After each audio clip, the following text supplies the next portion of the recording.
Hoy tenemos el gran placer y privilegio de tener a Mario Alonso Puig con nosotros. Mario, ¿cómo estás? Muy Muchísimas bien, gracias. muchas gracias, Ney. Muy contento de estar aquí contigo, De claro que sí. verdad que feliz de que hayas sacado tiempo de tu apretadísima agenda para estar con nosotros. O sea, Muchas gracias.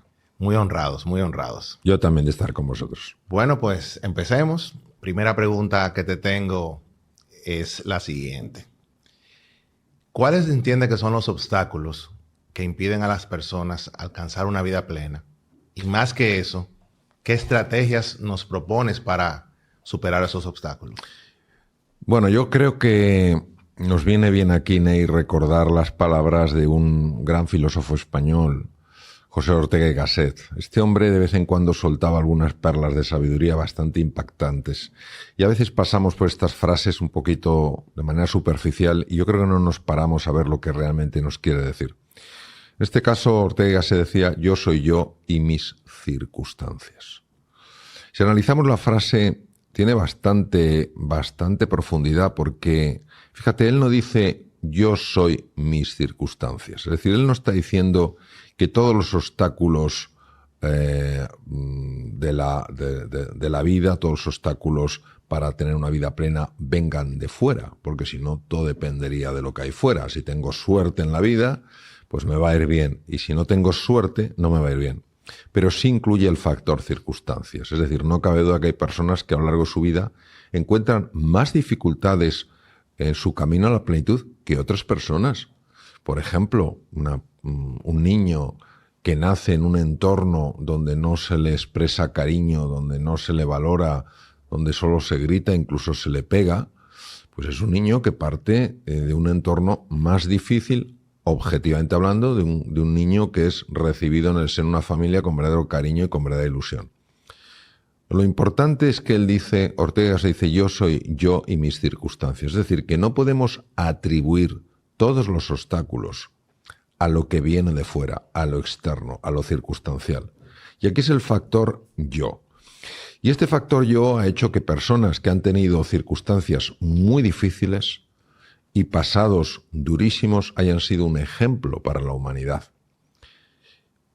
Es decir, el factor individual cuenta y mucho. Es decir, las condiciones internas que yo pongo sí afectan incluso a lo que me empieza a suceder en la vida. A mí que me gusta mucho la metafísica, recuerdo un comentario de Albert Einstein que siempre me impactó. Decía, la separación que vemos entre el mundo interior y el mundo exterior, porque lo vemos separados, es una pura alucinación de la consciencia, no es real. ¿Qué nos quiso decir este hombre que descubrió una relación sorprendente entre el espacio, el tiempo y la velocidad? Nos quiso decir que cuando tú cambias las condiciones en tu interior, curiosamente las circunstancias empiezan a cambiar. Y de eso tenemos experiencia directa. Entonces, yo te diría que los obstáculos más importantes para alcanzar la plenitud, primero, desde el punto de vista circunstancial, es no rodearte de personas que te inspiren, que crean en ti, que te valoren, que te apoyen, que te acompañen y que te desafíen. El peer group, el grupo que te rodea, tiene una importancia enorme y ha sido demostrado una y otra vez como un factor de gran calado.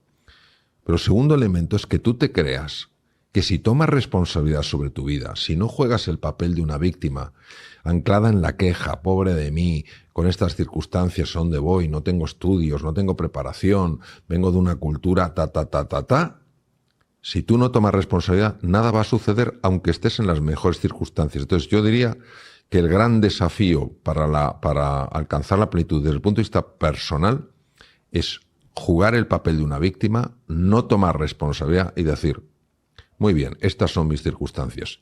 ¿Qué voy a hacer yo con estas circunstancias? Y en ese momento es cuando el ser humano empieza su camino para ser de verdad libre y se da cuenta de que las circunstancias cuentan y que lo que más cuenta es cómo tú te relacionas con esas circunstancias. Y la verdad que en la vida hay algo que nunca vamos a evitar, por más positivos que seamos y más enfocados en nuestras metas, que son las adversidades y las situaciones complejas que se nos presentan en nuestro diario vivir. Me gustaría saber qué nos podrías decir sobre cómo desarrollar una mentalidad resiliente que nos permita manejar y gestionarnos en medio de esas adversidades que nos va a poner seguro la vida a todos y cada uno.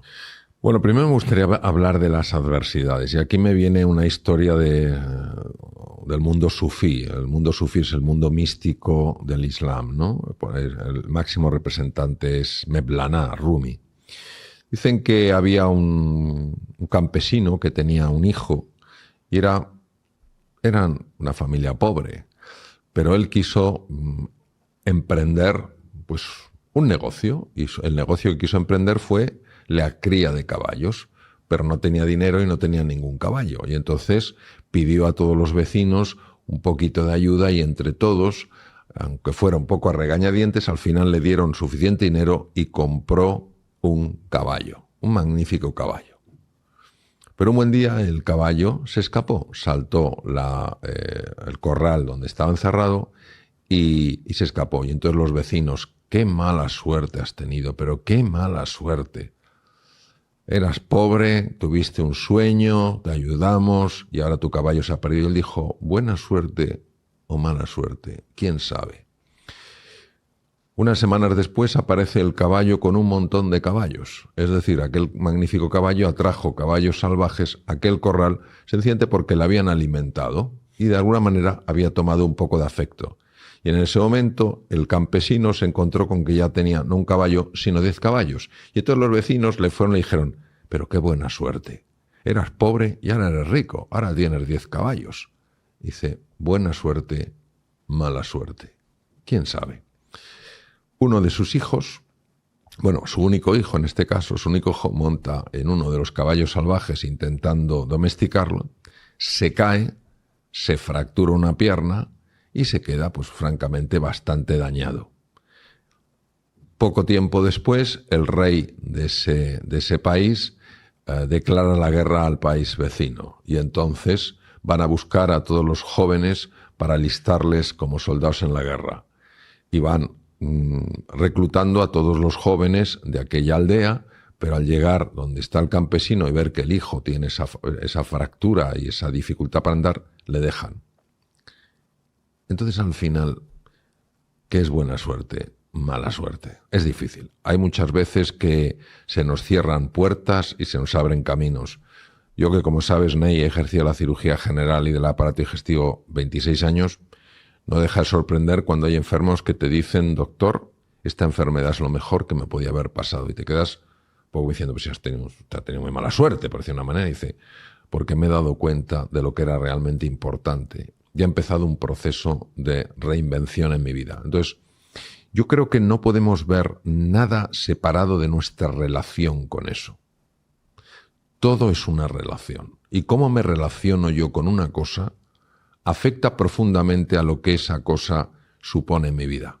Yo puedo relacionarme con una enfermedad como una adversidad o lo que es peor, como un castigo, cual es un concepto absurdo. Pero puedo también relacionarme como un camino.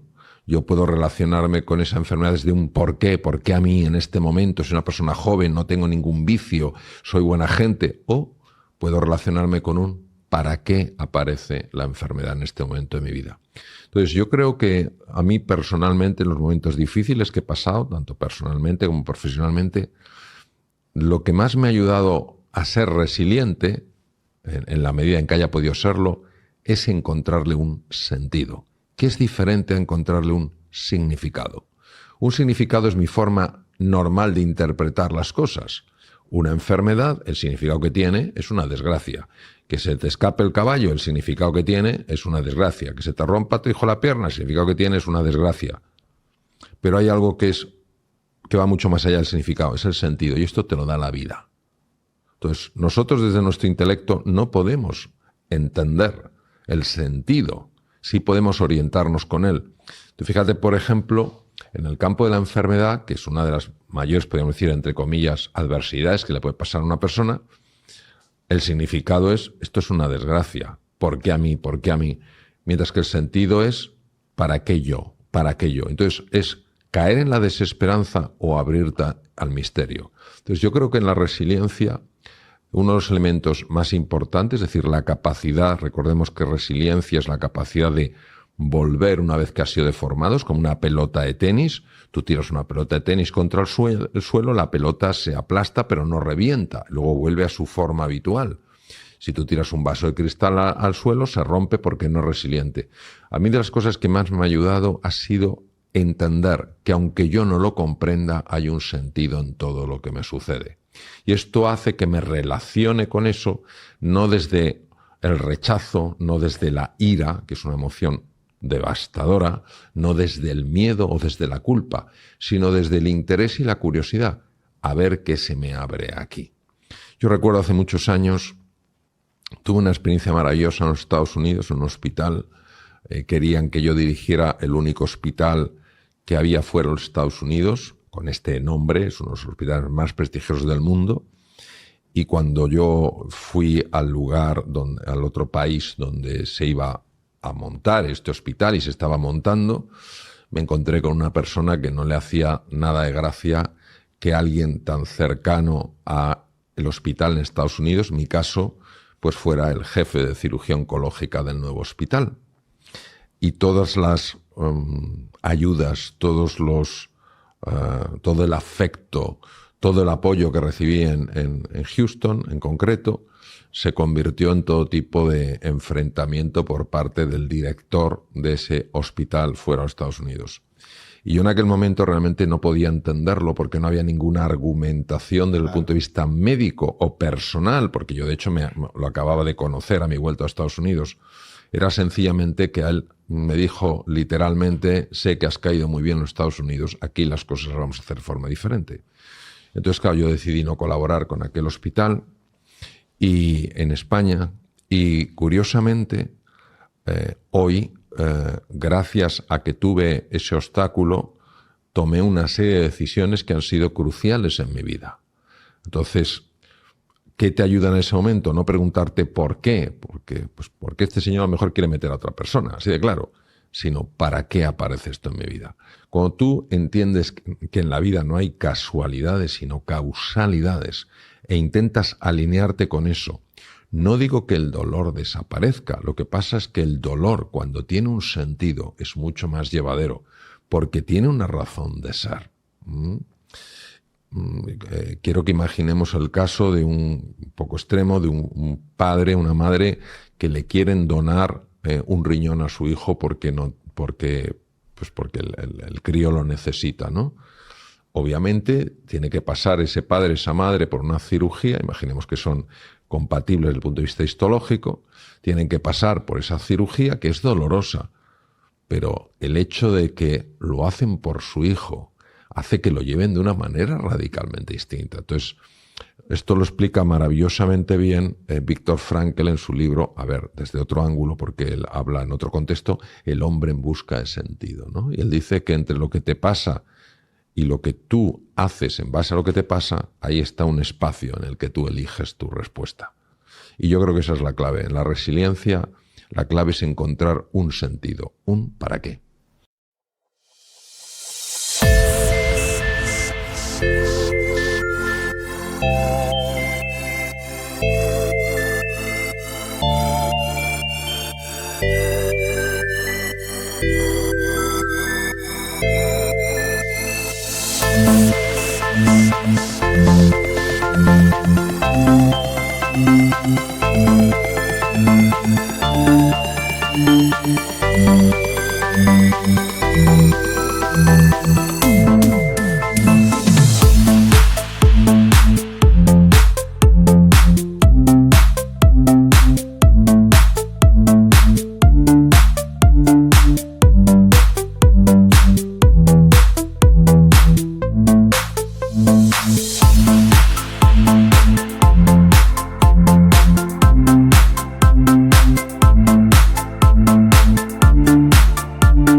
Bye.